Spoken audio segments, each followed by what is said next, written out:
So before we get started, since most of you are familiar with what we do, so you know we're going to do our affirmation, and we have to keep raising. Let me just put it this way. Time moves on, whether we like it or not, doesn't it? Yes.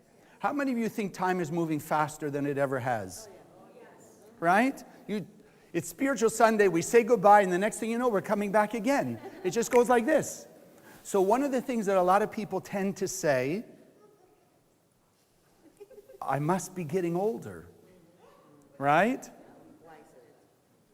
No, but that's how people say, because I'm getting older, time goes faster.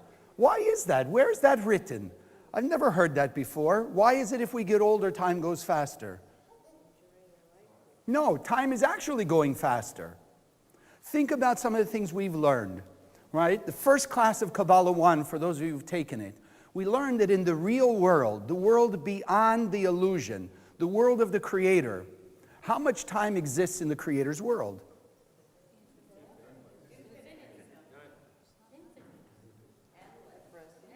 So how much is there? Even if we want to say it's endless.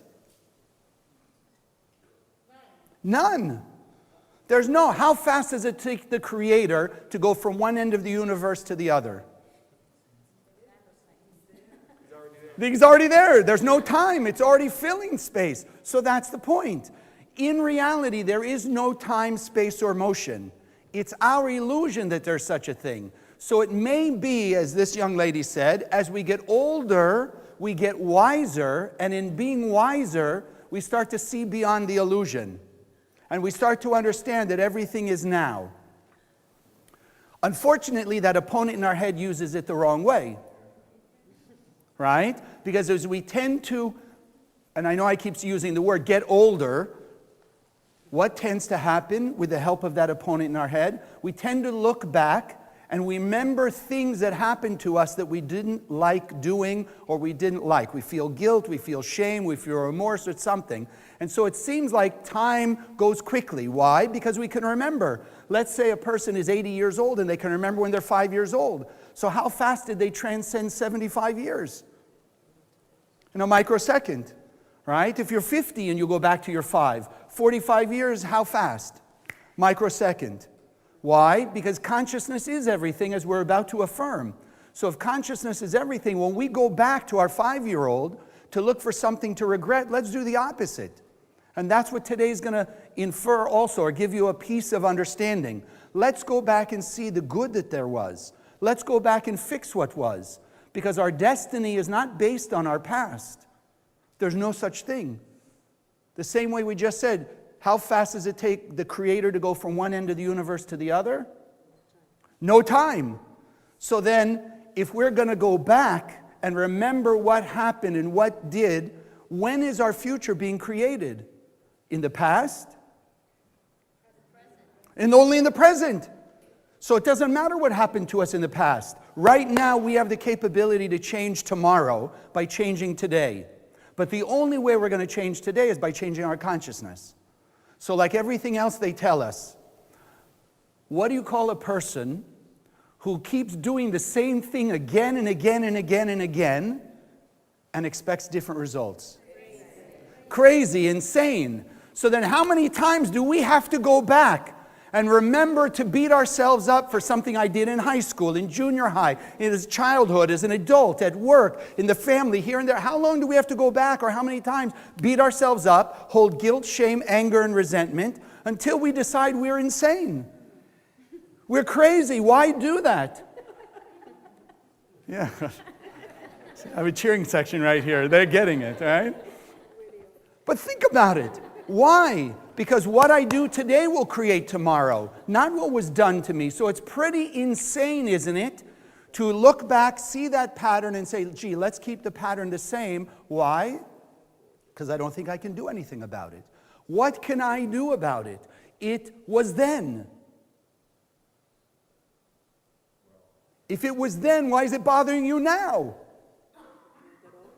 Good question, huh? Now you know why they do say Kabbalah makes you crazy. Right?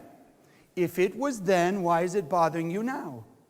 Because you carried it every day since you were 5 years old. You brought it with you. from back then till now. So if you brought it with you, what power do you also have? Think of baggage. You never told somebody, yeah, I left that relationship because he or she brought all their baggage from past relationships with them. You ever heard that? They brought their baggage. How many of you ever carried your baggage or dragged your baggage to the airport? Right? I don't mean that baggage, I mean your luggage. Okay, sorry. So you're holding your luggage, right? You're holding the handle and you're carrying it. You're moving like this to go to the counter. Now you go to the bag drop-off, the luggage drop-off. Do you keep your hand on that luggage as it goes down to go in the plane? You let go of it, and the moment you let go of it, what happens? It moves one direction and you move the other. So when we shift our consciousness, we can do the same thing. Guilt, shame, fear, ego, hurt, even the other things. What about the things that people did to us that we now feel hurt and resentment towards, and anger or hatred? It's the same thing. Don't volunteer to hold on to it. Let go. Let go. Don't worry about the other person. Worry about what's going to happen to you if you don't let go. Did you carry it with you again and again and again and again, and you keep beating yourself over the head with it? You never did that as a kid, right? You take a little child and you take their hand and you beat them with it, like with their own hand. You say, oh, you're hitting yourself. You're hitting yourself. Yeah, pretty silly.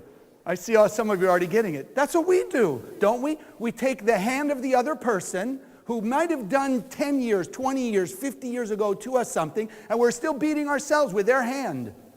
Or worse, we look at our 10-year-old self, our 20-year-old self, and we're taking that hand and we're beating ourselves today with the same thing. Well, let go of the hand. Move on. If you want to grab something, grab the hand of the Creator. Grab onto the light of other people who are also spiritually minded. Oh, now you have a different connection. There's only one glitch to that. Karen Berg, as the Rav often said, people love to hug their chaos. They wouldn't know what to do if they didn't have chaos or certain difficulties, right? How many of you know, I know I'm going on and on and on before we get to the other thing, but I don't know, something inspiring me, right? How many of you know people like that their whole conversation is only about how terrible their life is and what happened to them and what happened when they were kids and what's going on, and they can't say anything nice, but they'll tell you all the garbage going on in their life, almost with a big smile. And if you could magically just zap away their garbage, what would they have to talk about? They wouldn't know what to talk about because it becomes comfortable and familiar. So that's why every Sunday we have this affirmation to keep upping our consciousness, to realize the more. It doesn't mean when we'll read love, kindness, and compassion, doesn't mean that you're not. But don't tell me any one of us in this room can't be more loving or kind or compassionate. And the beauty is, as we add more of the light into our life, what then starts to dissipate and go away and decrease? The darkness and all the chaos. It's completely in our hands. And that's why, yes, we do start with our affirmation, because we've got to keep reminding ourselves. And yes, you can do it at home, you can do it, and I encourage you to do it, or similar things. But the beauty of being here in this room is that we have a group of people who are doing the same thing. And so as each of us participate in that group, and we're saying the affirmation together, and we're sharing with each other and drawing from each other, then the impact that we have on our consciousness is hundreds or maybe thousands of times more than it would be by ourselves. And when we do it on Sunday as a group, then when you go out and you do it on Monday, Tuesday, Wednesday, Thursday, Friday, Saturday, till the next Sunday, you've taken all that extra power, hundreds or thousands of times more power with you. So when you are affirming it and you are readjusting your consciousness and you're remodeling your consciousness, you have more power all week to do it. So you also have more power to be more loving and more kind and more compassionate. And that's why we do this. We're not doing it just to say it, but we're awakening that new consciousness so that every Sunday at least should be new. Even though it's the same words, we're new people, we're different, we have an opportunity to change our destiny, and that's what we're here to do. So if I can ask you to join, we're going to say it together. But this time, maybe in a new way that we haven't done in all the time that we've been together. Together. Consciousness is everything. I raise my consciousness today to see the miracles and wonders of life. I commit myself to behave with greater love, compassion, and kindness towards all human beings. And remember, the all means all. Yes, before we greet each other, but all means all. Because what goes around comes around. So the more we can be loving and kind and compassionate, and it doesn't mean you have to even have physical interaction with them, but at least in your thoughts, the people who hurt you or that you've hurt or you hold the most against, if you can act like the light towards those people, then your life is filled with light and you're protected from the negativity that they did and any other negativity that might try and come your way. The same way as we've heard hundreds of times or thousands of times in the time I've been in the center from our teachers, the Rav and Karen Berg, you walk in a dark room and you turn on the light, the darkness goes away and it can't come back. It can't come back unless a person turns the light off. So as long as we're acting more light-like, that we're protected from the negativity of our past, we're transforming that past, and we're protected from whatever negativity may come to us or want to come to us today and moving forward. So in that consciousness, I want to ask you to stand up and greet, right, with this extra energy, this extra light. Oh, okay. I don't know if I need to say anything anymore. Okay. So I was just putting together two things. It is Thanksgiving weekend. So, of course, you always want to think about talking about thanks, giving thanks, etc. And I was thinking, Thanksgiving, we call it Thanksgiving. And everybody says, yes, you're supposed to give thanks, you're supposed to give it. But what does it end up mostly about? And like we were just saying, consciousness is everything. So most people, what's the consciousness of Thanksgiving? How are you going to bake the turkey? Who's going to make the turkey? Who's going to eat the turkey? And how are you going to deal with the relatives who show up once a year that you can't get along with? Or who's going to get along with who? And we tend to lose the consciousness of Thanksgiving. So I want to bring two different things together, or seemingly two different things, because it's a very powerful story that relates to our life. So how many of you would just like to have a nice, peaceful, serene existence? How many of you like chaos? Okay, great. Okay. See, it takes all kinds to make the world go round. So at some point, we all want to just say, just let me have some peace, right? Let me have some serenity, especially if there's a lot of difficulty. If there's not such difficulty in a person's life, well, just let it continue that way. I just want the same old, same old. So there was a gentleman about 4,000 years ago who said the same thing. His name was Jacob the Patriarch. And basically, the Kabbalists write, and the Bible says about Jacob, he was just a simple person, and simple doesn't mean primitive. He was just like a pure channel of light. All he wanted to do was basically sit, have a good life, pray, learn, and that was that. But if you read the story of his life, he was always having challenges. He was always having difficulty, right? First, there was the difficulty of being born. His mother couldn't get pregnant, then she finally got pregnant. And not only that, but he had to share the womb with his brother. Twins. Not identical. Because we learn that his brother in the womb, Esav, was a negative person. So now he had to spend 9 months in the womb with this person who was probably trying to beat him and, push him over and maybe even get rid of him, right? And in the end of the story, who came out first? Esav. I always wondered, was that maybe Jacob pushing him, right? Like, you get out, maybe something will happen to you, and then I can get out, right? He was worried maybe there was a trap, right? So he pushed him. So here he is, and he just wants to sit, he just wants to be, so he's got to fight with Esav, and he's got to get the birthright, if you know the story. And it always looks like he's being deceptive, he's even lying to his father, it looks like, to get the blessing of the firstborn and all these different things. And you say, but Jacob, right? Like the ultimate patriarch, he just wanted to be a simple, kind person with an easy existence, right? Just like you and I. And we want to be just go to work, do your job, have peace, have everyone get along, have a family, that everyone's getting along, etc. But how many times do we find challenges, difficulty in our work, right? Or at home, things like that. The same thing.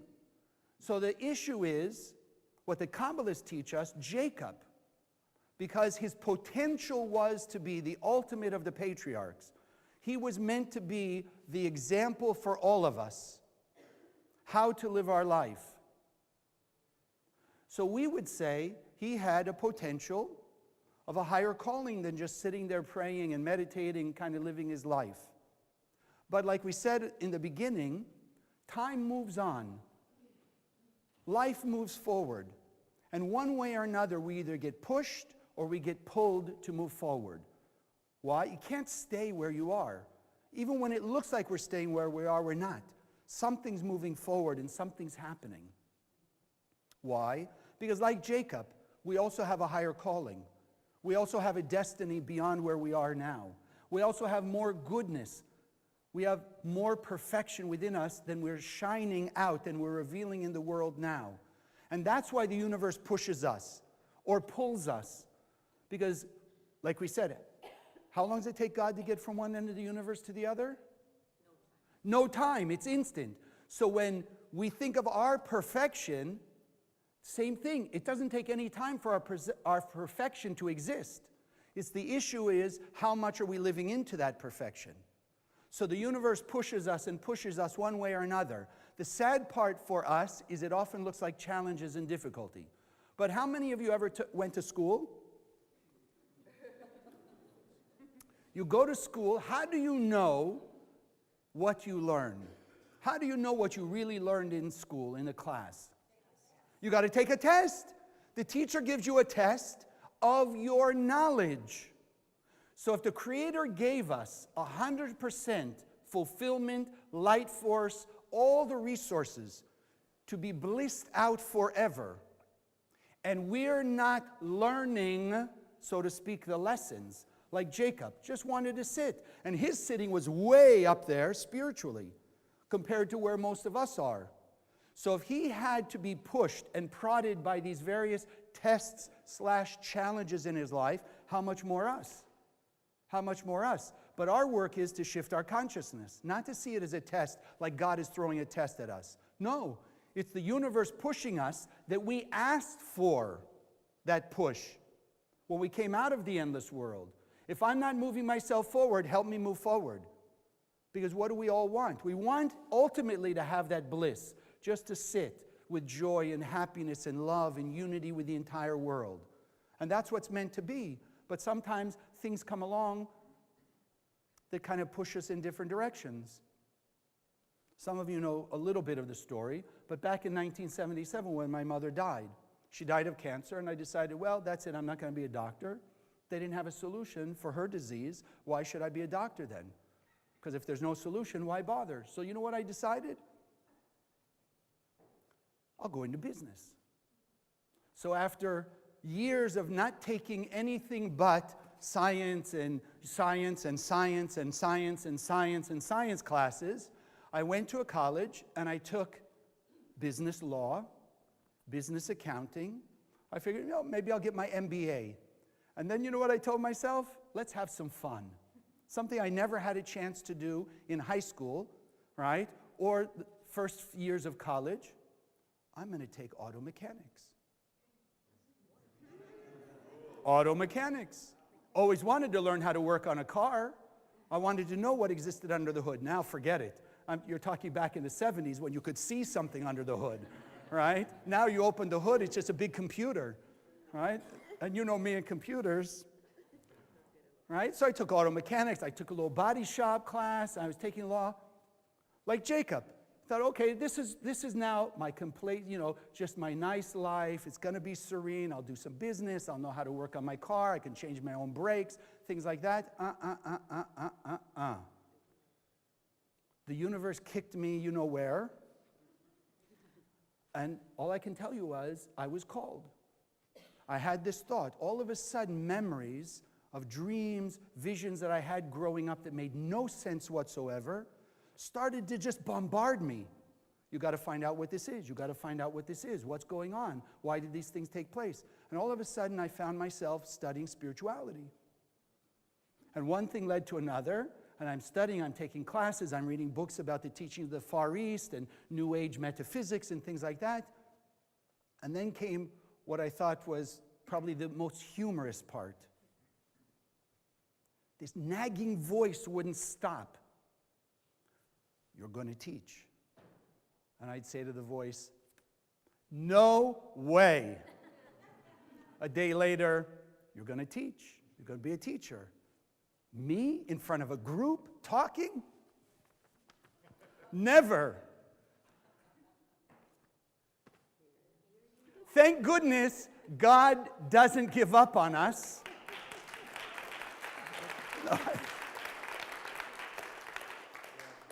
Because I finally just surrendered. What could I do? That's it. I teach.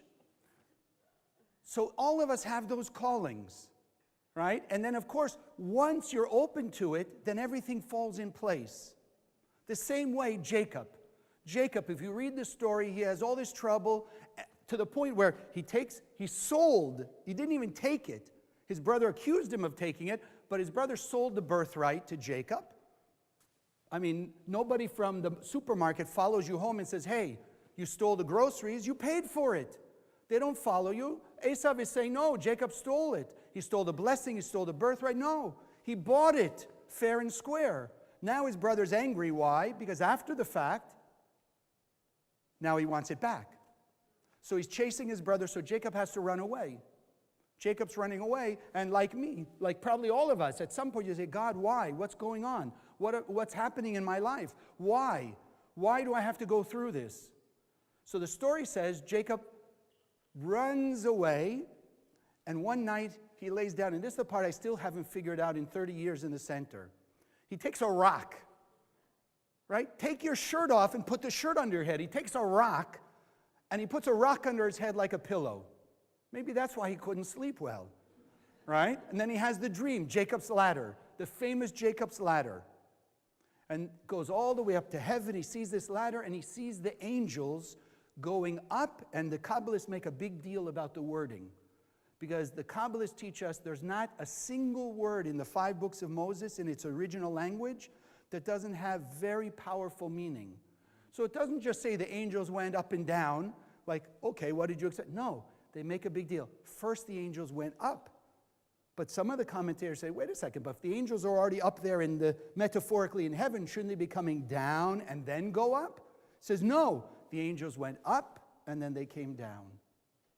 And that for us is an opening to a new thought and hopefully to a shift of our consciousness. The ladder is always there, as we're going to talk about the other part here in a minute. But there's always a ladder to the upper worlds. It doesn't disappear, right? We have a way to achieve our supernal perfection. But when it says, and the angels went up first and then down, it's teaching us. We have to be open from here. We have to open ourselves up. And we have to send our angels up first. Because if consciousness is everything, and it's action, reaction, cause and effect, then which comes first? What comes down or what goes up? What goes up? So we have to open ourselves to a higher consciousness. We have to open ourselves up to a higher level of action. That's why Jacob was pushed out of his comfort zone. We also try and run away from our problems, don't we?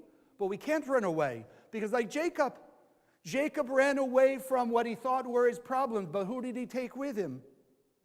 He took himself. He took his thoughts of his brother, he took his thoughts of his family, he took all the wisdom that he had, and everywhere he went, there he was. So when he laid down and he had this vision of the ladder going up to heaven, for you and I, it's to understand the same thing. There's always a ladder to heaven. And then what does he say? In the dream, he hears the voice of God. I am the God of your father Abraham and Isaac, and I will be with you forever. And I will lead you on this journey to the promised land, and I will not leave you. And Jacob wakes up and he says, oh my goodness, I didn't realize that God is here and I didn't know. And then he says, and this is the gateway to heaven. What does it mean for us? Wherever you run away to, wherever you are, there's not only the ladder, there's also the presence of the Creator. There's also that light force. Where can we go? We already said it. The Creator's light force fills the universe. Where can we go that there's not light? But if we close our eyes, if we close our consciousness, If we get caught up in the negativity of our lives, the anger or the jealousy or what they did to me or how they're doing or why don't I get my way or why isn't this good thing happening to me? When we get caught up in that, we cannot see or connect to the light of the Creator. We close ourselves off. What Jacob did when he was asleep, like most of us, when you're asleep, how resistant can you be? That's why the Creator slips in those dreams when we're asleep. Because when we're asleep, we're unconscious. So then it's easier. In fact, I tell parents, or you could do, if you're working with somebody, like usually it's parents with kids, right? The kids are having their difficulty or whatever. So I always tell parents, take your Zohar, and when your kids are asleep, scan. Scan the Zohar and send them the light. Because while they're asleep, they can't be resistant. You have an easier access to the soul. You could do it with your friends also. Best time, when they're asleep. Because if you tell somebody, like some of us, I'm sure we've all tried in one way or another to tell people, I'm learning Kabbalah, it's the best thing ever happened to me, why don't you come? And right away they have their resistance. I'm not sure, I don't know this, da-da-da. Yeah, up comes all the 5 sense resistance, right? The logical mind resistance. But their soul's not resistant, their soul's calling for it. So when they're asleep, send them light. You speed up the process. You reach right into their soul. And their soul, like the story with Jacob, is already connected to the upper worlds. They can already begin to access their supernal perfection. They already begin to understand that the Creator is there wherever they are, and that wherever we are is the gateway to heaven, is the gateway to all the answers we're looking for. Isn't that our biggest quandary? I don't know what to do. I'm not sure how to act, right? Even with the stuff that we still feel bad about from our past. I don't know what should I do about it. But if you have a gateway to the upper worlds, if we have that connection to the light of the Creator, if we're sending our angels of good actions beyond what we're used to, where we can be more loving and more kind and more compassionate, that's when we're sending our angels up. They're reaching the supernal perfect world, our supernal perfect self, and then they're bringing down pieces of that. And you don't think in any situation we have that our supernal, true light self, God's self, doesn't have the answer? Of course it does. Has all the answers, all the solutions. It's just, we're closed. We talked over the weekend. Of course, okay, he might be listening. But, we had a group of young people. And so every now and then I like to feel like I'm young. So I hang out with them. So we're discussing some of the videos on YouTube. And of course, one of the things that came up relative to Kabbalah and the illusion of our senses are these various videos of how, you have people throwing a basketball.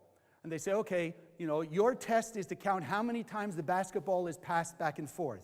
So you're so focused on watching the ball bounce so you can count that after the fact they say, but did you see the gorilla that walked right through all the people? Go YouTube it, you'll see. So now you stand back and you say, oh yeah, if you don't look at how many times the basketball is being passed around, you see a guy in a gorilla suit walked right through them. Not ran, he walked casually. But you're so focused on counting the number of times the basketball, you're not seeing it. So the same thing. We learn if we're focused on the darkness, the chaos, the negativity, then that's what we're going to see. And we're going to miss the gateway to heaven. We're going to miss the fact that the Creator is there. We're going to overlook the fact that the Creator gave us everything.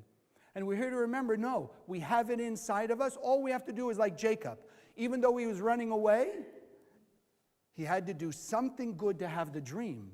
He had to have some opening to have the dream. And then, of course, once he had the dream, then he was on the path to become Jacob the patriarch in his fullest. That his supernal self and his physical self were the same. They were identical. That's where you and I learn about perseverance. Can never give up on your spiritual path. We already know there's going to be challenges, but never give up.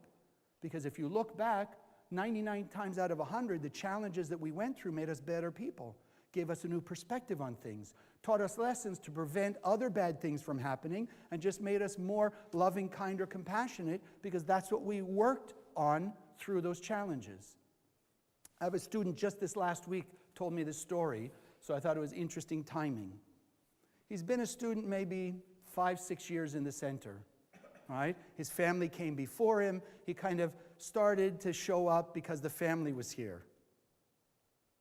5 years.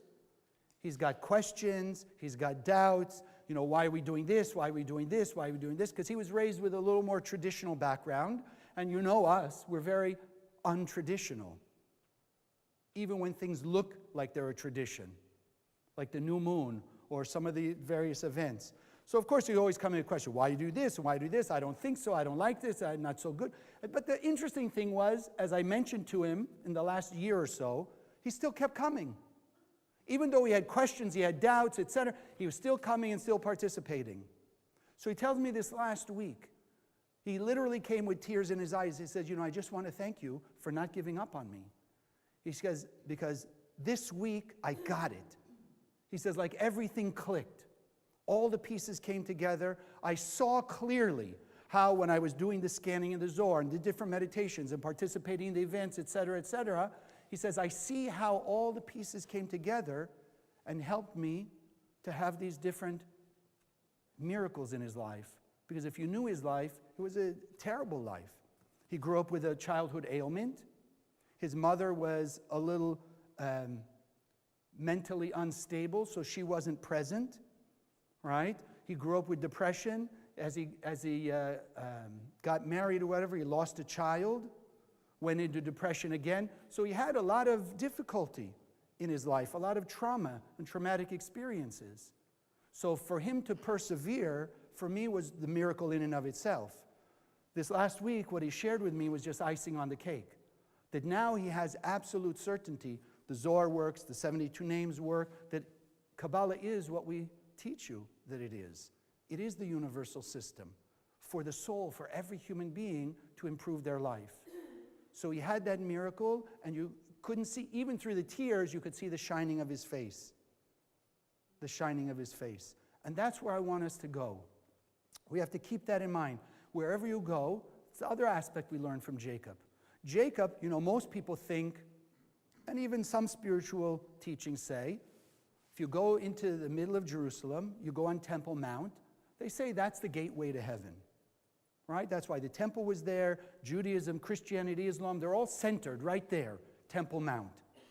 Because the Kabbalists say, yes, that's the entrance. When the light force of the Creator comes from the endless world, comes down through Temple Mount, and then it spreads out to the rest of the world. But what the story of Jacob is teaching us with the Kabbalistic commentary is that even though Jacob wasn't there on Temple Mount, even though he ran past it, and he was further away from that Temple Mount, he still had the dream that the ladder and the presence of the Creator and all the angels was there.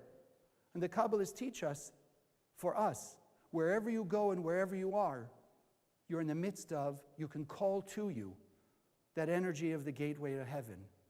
You can call to you the light of the Creator, because it's everywhere. It's everywhere. Yes, when you go to that specific place, there may be a little more intensity. But as we hold the consciousness, we can draw to us anywhere we are, in any situation we are, no matter what the challenges may be.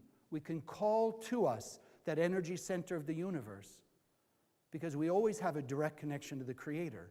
We always have that ladder to the upper worlds. We always have that gateway to heaven. But it's up to us to make use of it. That's the key.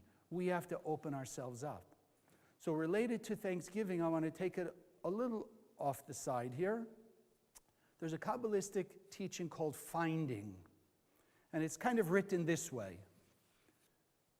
If you work hard and you don't find, don't believe. And if you work hard and you find, then believe. So you got it, right? Exactly. So the Kabbalah is explaining what are we talking about? We're talking about our spiritual work. Our spiritual work. So work hard means what? Work hard at your spiritual work. But sometimes we fool ourselves. We don't really work hard. Because working hard means going outside your comfort zone. Pushing, or as they say, going the extra mile. So some of us are not so willing in various times or various situations to go the extra mile. But we think we're working hard. And that's why they say, if you're working hard and you don't find, then don't believe you worked hard. But if you're working hard and you find, then believe you worked hard. So what's already going through your mind? Well, if I work hard and I see the results I'm looking for, then I believe I worked hard. If I work hard and I don't find the results I'm looking for, then maybe I didn't work so hard. No, that's not the finding. That's not the finding. How many of you ever walked down the street and found $1 or some money on the street? Ever happened to you? So do you tell yourself, yes, I worked hard to earn that $5 I just found on the street? No, you don't, right? What does finding mean? You didn't expect it. It was beyond your expectations. It was something extra. And that's the real lesson of Thanksgiving and the real essence of what Jacob is teaching us in this story. Finding means when I, in the midst of not expecting, how many of us before Kabbalah, because once you get into Kabbalah, you're already looking in a new way. Before Kabbalah, when you find yourself in a challenging situation, in a difficult situation, how many of you think maybe, or had thought, the Creator left, there's no solution, I can't make it, it's not going to work, why did they do this to me, what happens? You don't find the light of the Creator there. It almost looks like here's the darkness and here's the light. They're two separate places. The finding means that we can find, even in the darkness, we can find the light of the Creator. Even though Jacob had all this trouble and he was running away, his brother wanted to kill him. You and I hope, don't have anything close to that. We may have some people who don't like us and they speak badly and things like that, but how many of us really have people want to chase us to kill us? Don't raise your hand. Just in case.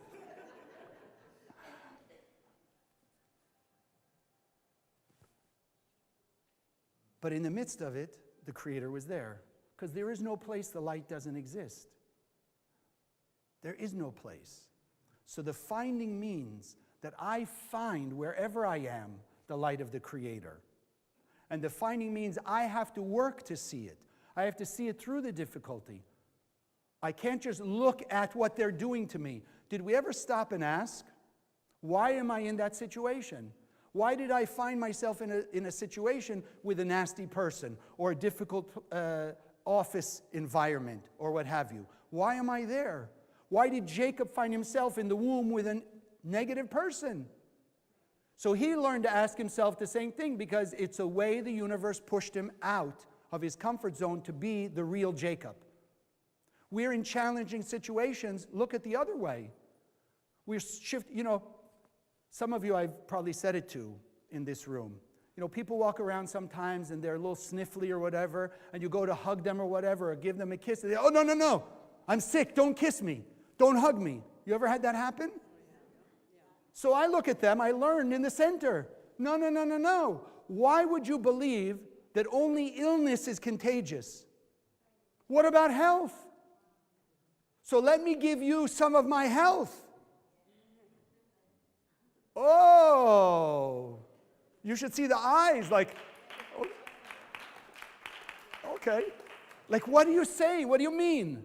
Because we're only used to the negative. So then you and I are spiritual people. Why do we find ourselves in those difficult situations with difficult people? It's for us to influence them. Let's make the light of the Creator contagious. Let's make that spiritual awakening contagious. Let's say, you know what? Imagine a doctor or a nurse walks into the room with a sick patient. Oh no, you're sick, see you later. No, the doctor or the nurse knows they have the healing methodology, so they're supposed to go find sick people, right? To help them not be sick anymore.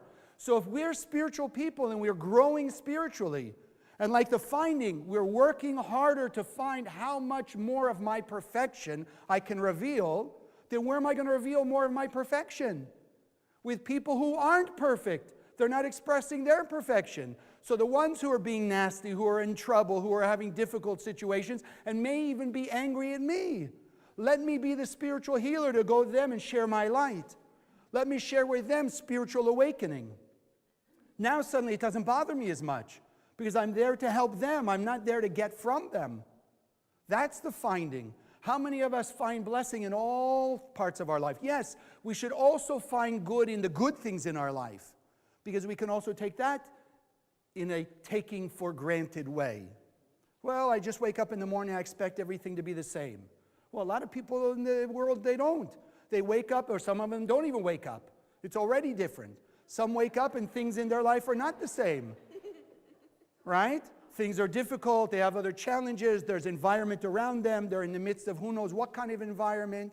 And you and I, we often take for granted. I just get up, I have my breakfast, I go to work, I do this and this. I remember when my kids were younger, and they weren't appreciating some of the things that they had. So I would go to the computer, yes, this much I can do, and I would look up, I would Google if the world were 100 people. Maybe you've seen this. You know, it's like one person out of the 100 would have what they call indoor plumbing, things like that. We take for granted. Okay, you get the gist. I have to tell you a quick story. I grew up in California. California, I guess they tell me after the fact that the sewer systems must be really good in California. Because everywhere you go in California, there's garbage disposals. Right? It's something I just assumed everybody had. Right? You know, the in-sink garbage disposals?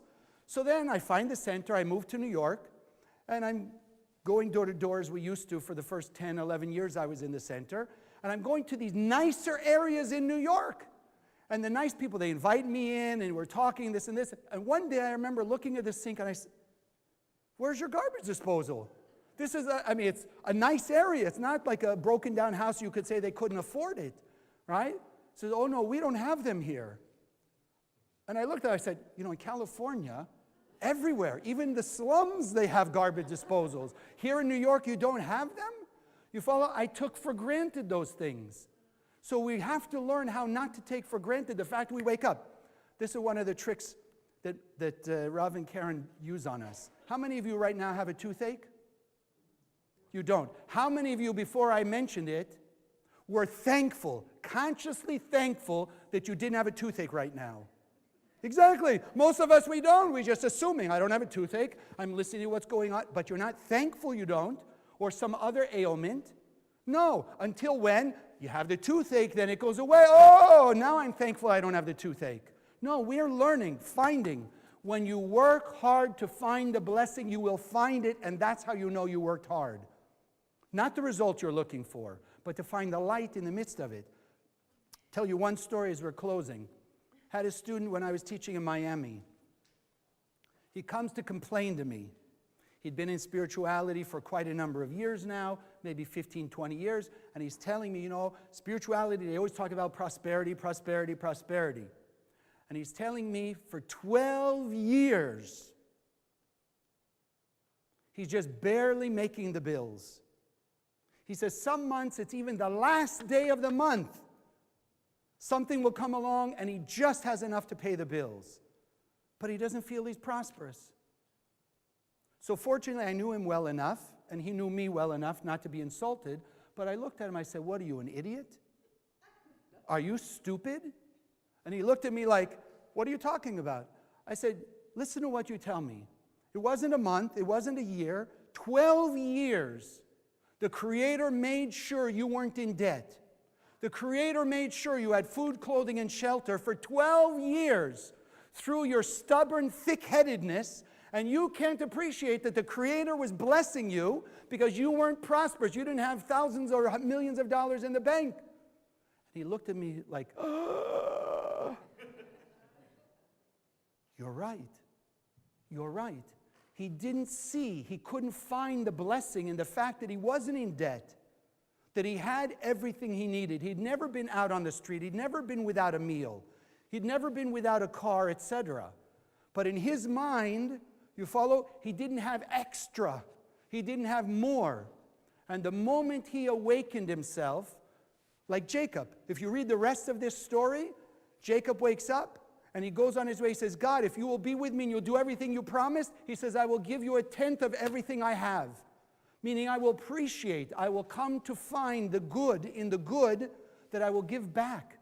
I will help others. I will share what you teach me with other people. And that's the issue. And the moment he could wake up and he realized, yes, for 12 years, in spite of his own stubbornness and his own thick-headedness and his own looking in the darkness and what he didn't have, he had blessings. At that moment, they started to grow. and then he became prosperous. But it took that shift, like Jacob, with the dream, to see the ladder, to see the angels first go up and then come down. We have to send all of our energy up. Actions of love and kindness and compassion.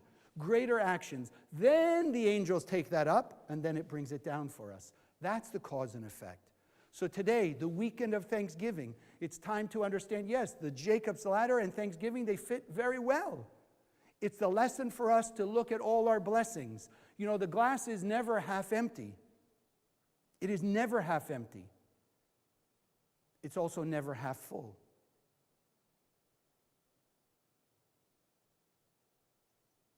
The Creator created us 100% perfect, created 100% perfection. The light exists 100%. The glass is never half full nor half empty. It's always full of the light of the Creator. It's our perception that makes it appear half full or half empty. And when a person looks at the half empty part, they tend to empty out the other part. When they look at the half full, then they will be able to take away the illusion of the darkness, because they'll find light through the darkness and the challenges. Today is the day we have the opportunity to shift our consciousness, to give thanks for the fact that whatever I've had, even the challenges, were blessings and are blessings in my life, because they teach me maybe what I shouldn't do to my kids, or how I shouldn't act at home, or how I shouldn't act at business, or I shouldn't act with other people, as well as learning what I should do. But it's always a blessing for me. And if we understand that there is only the now, then today is the day you're determining what's going to happen to you tomorrow, and next week, and next year, and all the rest of your life. And the more of us collectively that will work to find the blessings that have always been there, to realize the Creator has always been with us and never left us, and that we can call that Creator's light into being with every action of love, kindness, and compassion, then we, like Jacob, will know that this is the gate of heaven, and we will be able to draw heaven on earth as a physical reality. God bless.